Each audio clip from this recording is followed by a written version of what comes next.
notre culte d'amour, le culte du social. Alléluia. C'est un culte vraiment important parce que c'est une occasion pour nous vraiment de manifester notre amour. Amen. Alléluia. Les uns pour les autres, vraiment, de porter vraiment notre affection les uns aux autres. Alléluia. Amen. Et je crois que Dieu va nous bénir parce que c'est ça que Dieu appelle l'Église. Alléluia. L'Église qu'il a bâtie a un fondement social. Alléluia. Que Dieu nous bénisse. On va prier. Seigneur, merci pour ton esprit qui donne la force. Nous te bénissons. Prends le contrôle de ce moment. Parle à tes enfants. Que la gloire te revienne au nom de Jésus. Amen. Amen. Alors tu vas prendre ta Bible.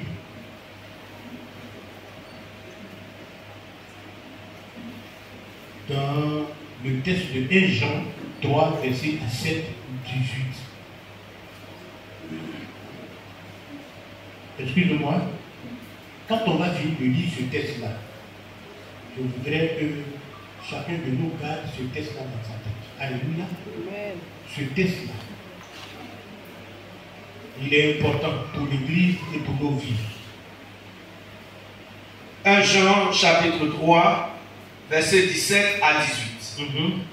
Si quelqu'un possède les biens du monde, Si quelqu'un possède les biens du monde et que, voyant son frère dans le besoin, voyant son frère dans le besoin, il lui ferme ses entrailles, il lui ferme ses entrailles, comment l'amour de Dieu demeure-t-il en lui? comment l'amour de Dieu demeure-t-il en lui? Petits enfants, n'aimons pas en parole N'aimons pas en parole et avec la langue, et avec la langue, mais en action mais en action et avec vérité. et avec vérité. Amen. Alléluia. Acclame cette parole. Alléluia. C'est la parole de notre Dieu, de notre Créateur. Alléluia. Alors le thème ce matin est aimons en action et avec vérité. Dis-le à quelqu'un. Aimons en action et avec vérité. Alléluia. Alors je répète cette belle parole de notre Père Céleste. Si quelqu'un possède les biens de ce monde et que voyant son frère dans le besoin, il lui ferme ses entrailles, comment l'amour de Dieu demeure-t-il en lui?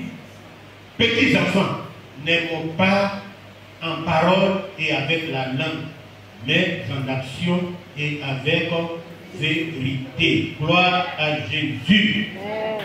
Bien-aimés, la Bible nous dit si quelqu'un possède les biens du monde. Vous savez,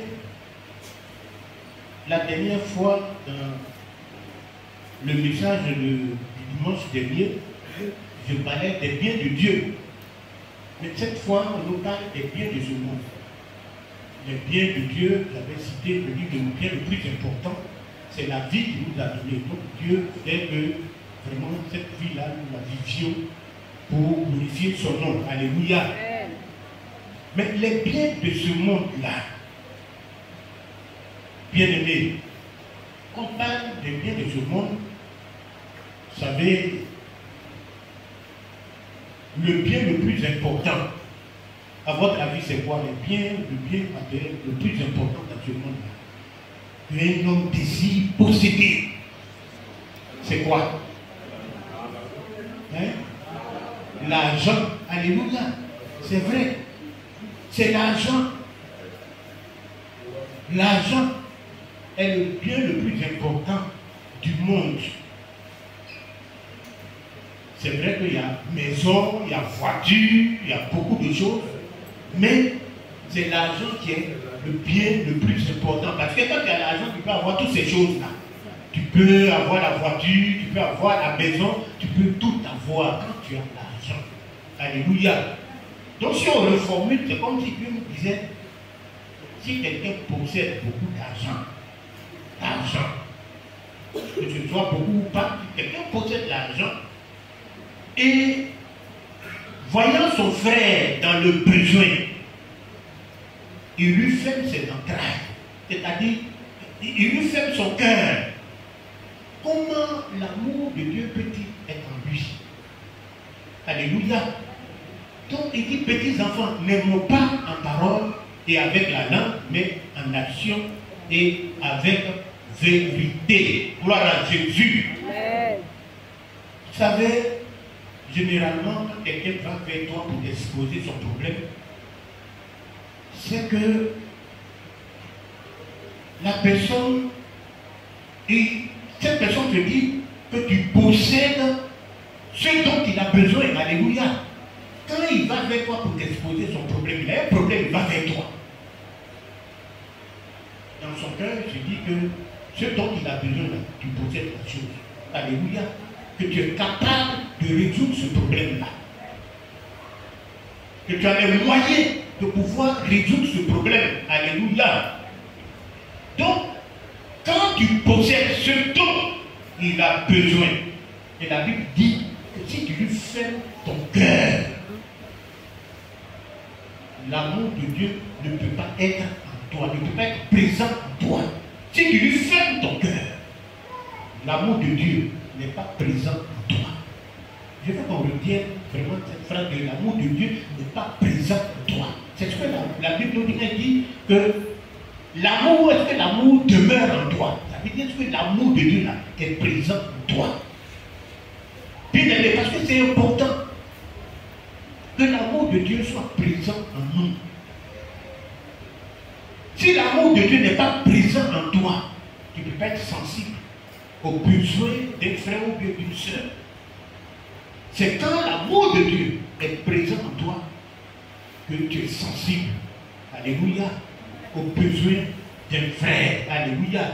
Et lorsque nos cœurs sont enflammés par l'amour de Christ, ces cœurs-là brûlent aussi d'amour les uns pour les autres. Alléluia. Et quand l'amour de Dieu est présent en toi, dans ton cœur, bien aimé, cet amour-là manifeste la libéralité. Amen. L'amour de Dieu est présent en toi. Cet amour va te pousser à manifester la libéralité. Alléluia. Et la Bible nous dit que les premiers chrétiens, c'est-à-dire l'église primitive, vous savez, quand je regarde l'église primitive, je dis que c'est une église constituée, vraiment destinée à constituer un exemple pour l'église d'aujourd'hui. Alléluia. Parce que dans cette église-là, la première église que le Saint-Esprit a fondée, il y avait tout. Alléluia. Il y avait 4 pratiques.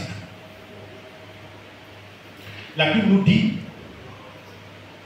que les chrétiens persévéraient dans l'enseignement des apôtres. Alléluia. Vous voyez, il y avait 4 pratiques, 4 grandes pratiques. Les chrétiens persévéraient dans l'enseignement des apôtres. C'est-à-dire qu'ils venaient au pied des apôtres pour être enseignés, pour écouter la parole de Dieu. Ils avaient soif d'entendre la parole de Dieu. Alléluia. Aujourd'hui, est-ce que nous avons encore cette même soif? Parce que quand Dieu fait quelque chose, il laisse toujours un modèle. Alléluia. Afin que nous l'accomplissions. Un modèle. Donc, je reprends pour dire que l'église primitive est un modèle pour l'église d'aujourd'hui.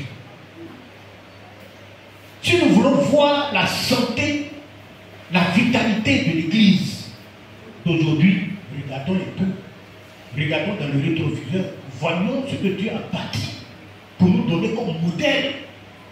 Est-ce que c'est ce que nous sommes en train de vivre?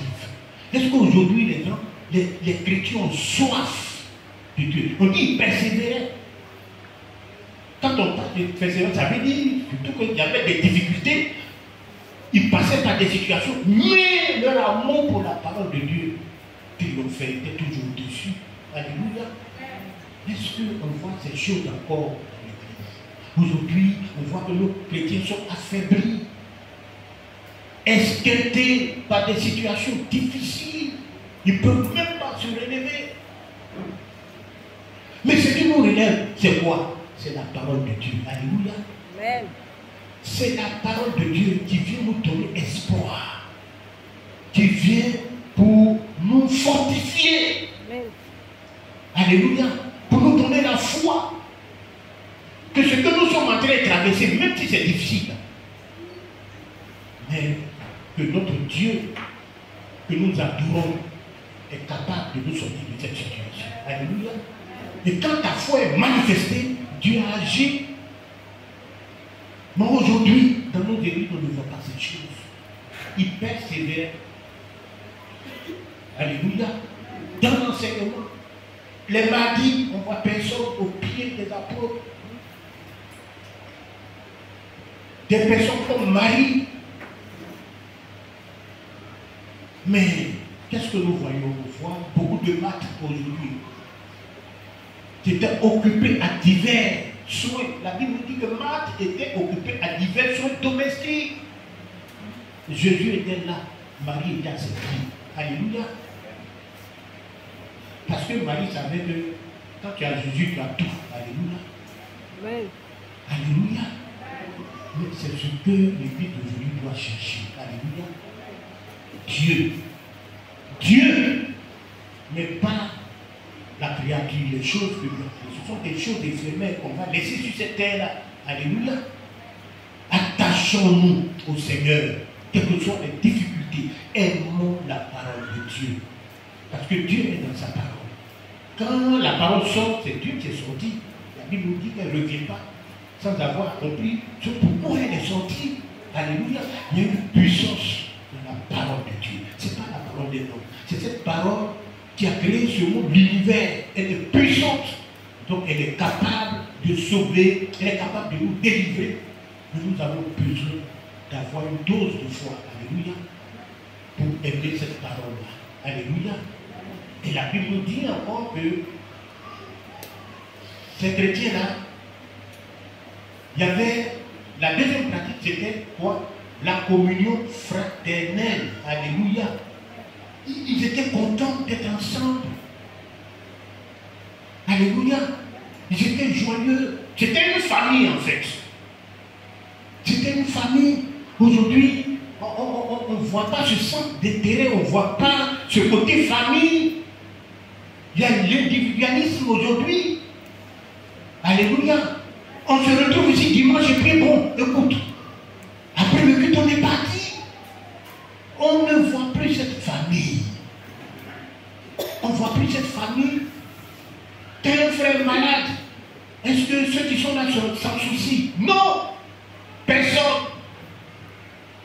On ne voit pas un frère dimanche. Ça ne nous dit rien du tout.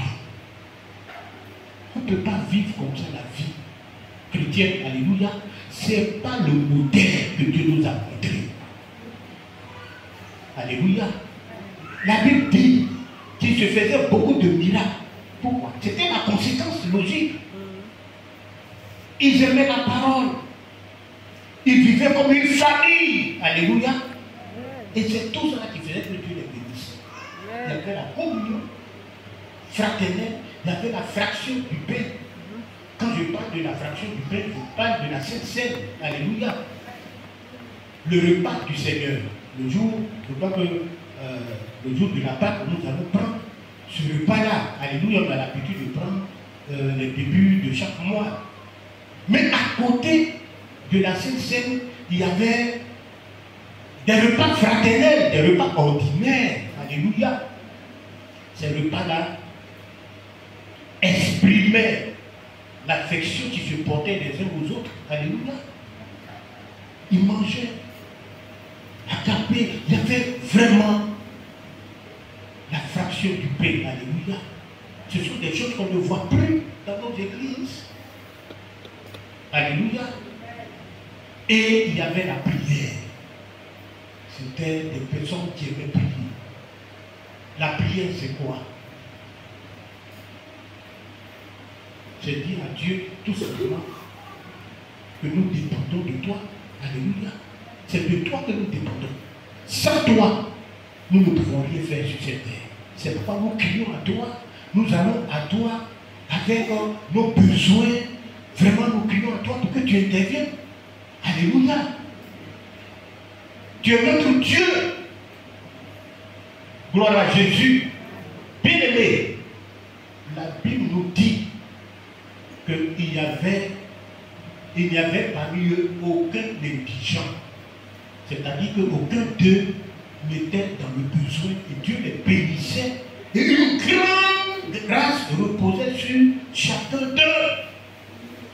Une grande grâce. Cette église, l'église primitive, qui est notre modèle, bien aimé, la prière, que ces pratiques-là encore soient, je veux dire, vécues au milieu de nous. Alléluia.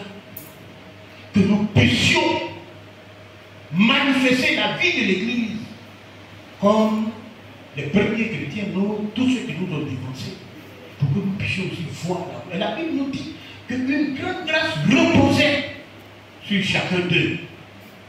Ils avaient quoi? Ils avaient tout en commun. Alléluia. La Bible dit qu'ils avaient tout en commun. Ça veut dire qu'ils attachaient peu d'importance à leur possession, ce qui leur appartient même.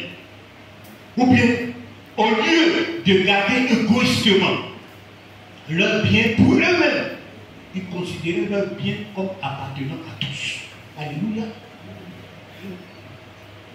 Vous voyez comment ils ont vécu. Et ils partageaient tout ce qu'ils avaient. Ils partageaient tout ce qu'ils avaient. L'amour de Dieu qui était en eux faisait qu'ils pratiquaient la communauté de biens. Alléluia. Ils étaient sensibles aux besoins des frères. Quand un frère, la Bible nous dit que quand un frère est dans le besoin, qu'est-ce que les autres faisaient? Ils partaient vendre leurs biens, leur maison. Alléluia. Amen. Et ils prenaient cet argent-là pour venir aider le frère qui est dans le besoin. Il avait l'amour. Et c'est pourquoi je dis, l'amour de Dieu était présent en eux. Alléluia. Mais c'est la marque de la présence de Dieu dans nos vies. La Bible dit, celui qui aime Dieu aime aussi son frère. Alléluia. Tu ne peux pas dire que tu aimes ton frère, que tu aimes Dieu que tu ne vois pas, ton frère que tu vois. Alléluia. Ton frère que tu vois, c'est pas la Bible dit que tu es un menteur. Si tu dis que tu aimes ton frère que tu vois, et puis Dieu que tu ne vois pas, alléluia. Alléluia. Et je veux dire, si tu dis que tu aimes Dieu que tu ne vois, alors que ton frère que tu vois, c'est que tu es menteur. Alléluia. Gloire à Jésus. Nous devons manifester l'amour.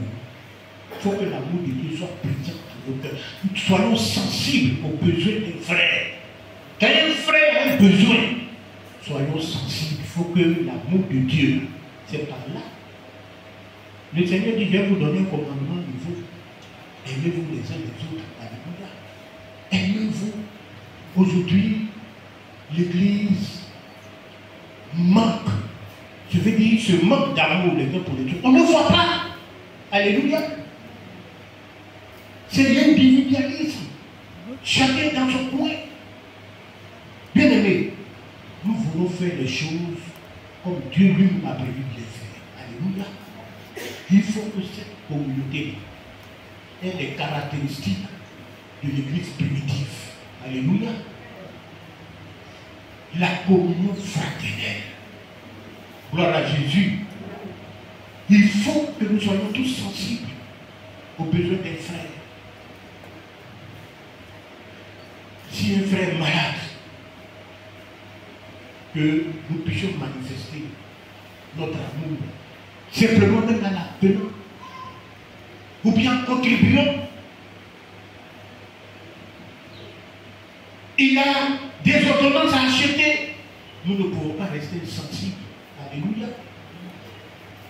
Nous sommes une famille. L'église primitive constitutionnelle, il y avait la communion fraternelle. C'était une famille. Une famille ne peut pas laisser un frère en train de mourir ou bien en train de souffrir. Il y a le soutien qu'on apporte à un frère.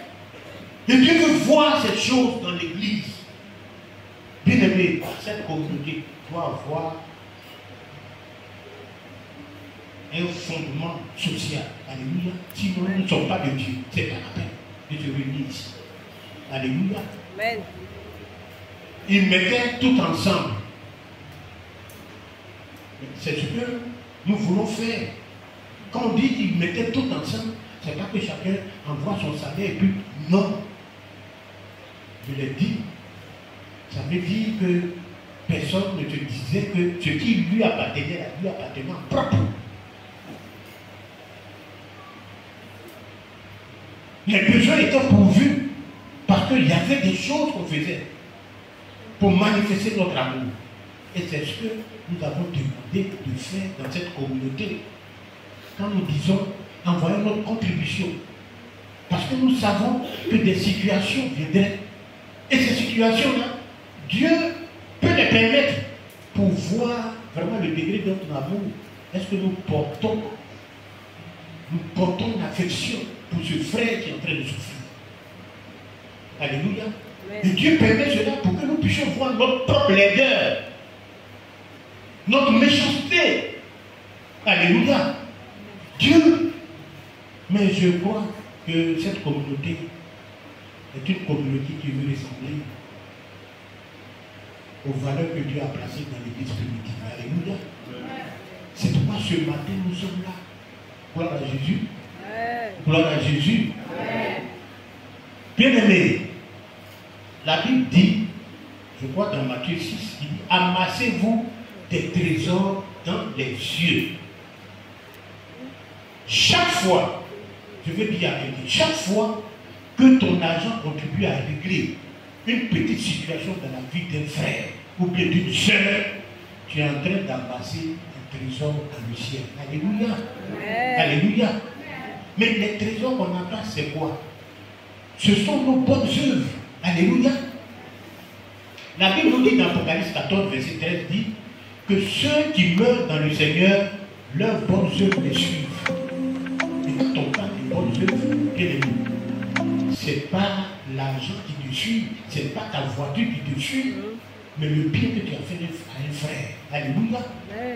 Alléluia. Ce sont les bonnes œuvres qui te suivent. Et il y a des gens qui ont touché le cœur de Dieu par leurs bonnes œuvres. Alléluia. Est-ce que, pasteur, tu peux prendre Acte 9, verset 36 à 43. Acte 9, nous allons voir l'histoire d'une sœur dans la communauté, une communauté chrétienne aussi, qui a posé vraiment un acte qui a touché le cœur de Dieu. Acte 9, verset 36 à 43. Acte chapitre 9, verset 36 à 43.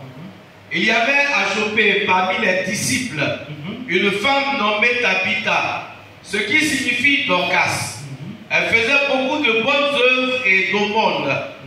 Elle tomba malade en ce temps-là et mourut. Après l'avoir lavée, on la déposa dans une chambre haute. Écoutez bien cette histoire. Comme l'île est près de Joppé, les disciples, ayant appris que Pierre s'y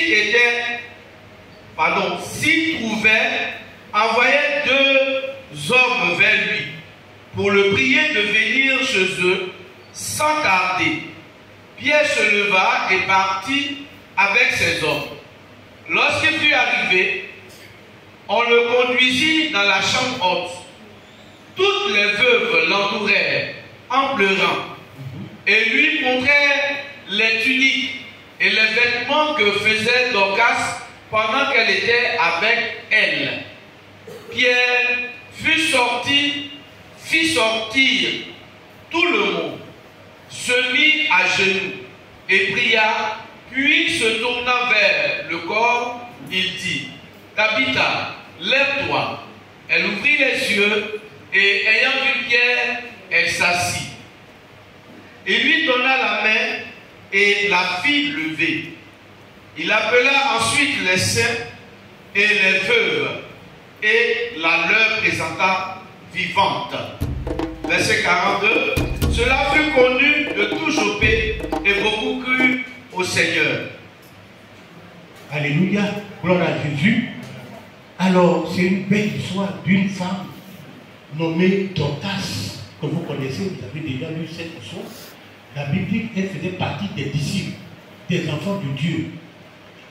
Et elle faisait beaucoup de bonnes œuvres à Joppé. C'est-à-dire, c'est pas elle-même, sa vie, ces bonnes œuvres-là ont dépassé même le cadre même de sa communauté. On parle de Joppé. Dans la vie même, à cause de ses bonnes œuvres, un jour, elle est tombée malade et puis elle est morte.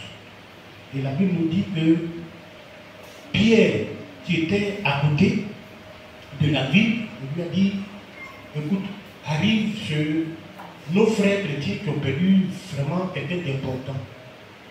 Et la Bible dit que quand Pierre est arrivé là-bas, les sœurs, les frères qui pleuraient, parce que quoi, cette dame-là, elle faisait beaucoup de bonnes œuvres. Alléluia. Parmi ses frères chrétiens. Quand elles ont vu Pierre, ils ont dit, le vêtement que je porte là, c'est Dorcas qui a fait ça. Tu vois, non?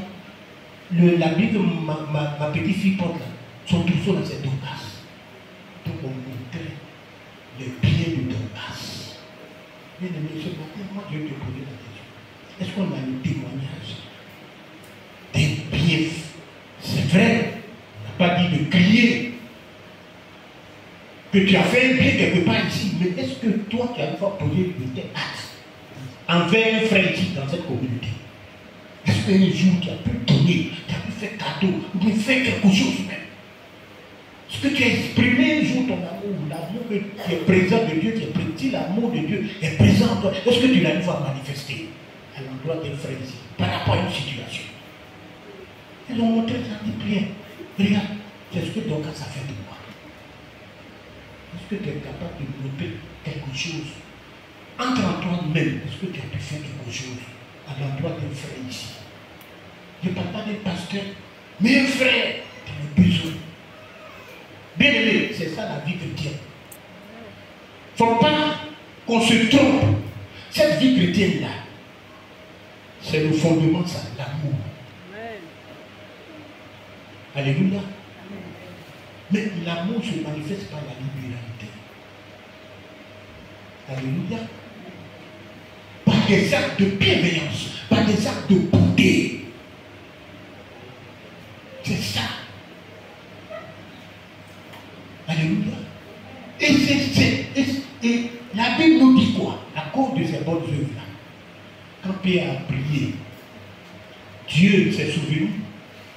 Alléluia. Comme Ézéchias s'est souvenu des Ézéchias, quand le prophète Esaïe allait le voir pour lui dire, bon, écoute, range tes affaires, tu vas mourir. Mais la Bible nous dit quoi? Ézéchias a prié et Dieu s'est souvenu de ses bonnes œuvres. Alléluia. Est-ce que tu as des bonnes œuvres? C'est-à-dire, je dis, quand on va quitter cette terre, ce sont les bonnes œuvres qui vont suivre. Quelles sont tes bonnes œuvres envers les frères? Qu'est-ce que tu as posé? Alléluia. Quand on parle d'une contribution pour achat de terrain, bien aimé, peut-être que tu ne sais pas, mais nous sommes en train de pousser dans une grande bénédiction. Alléluia. Nous te poussons. Et c'est l'Esprit de Dieu plutôt qui te pousse dans une grande bénédiction. Quand il y a une situation d'un frère, et puis on dit, bon, on va se mettre ensemble pour le faire, comme aujourd'hui on va le faire.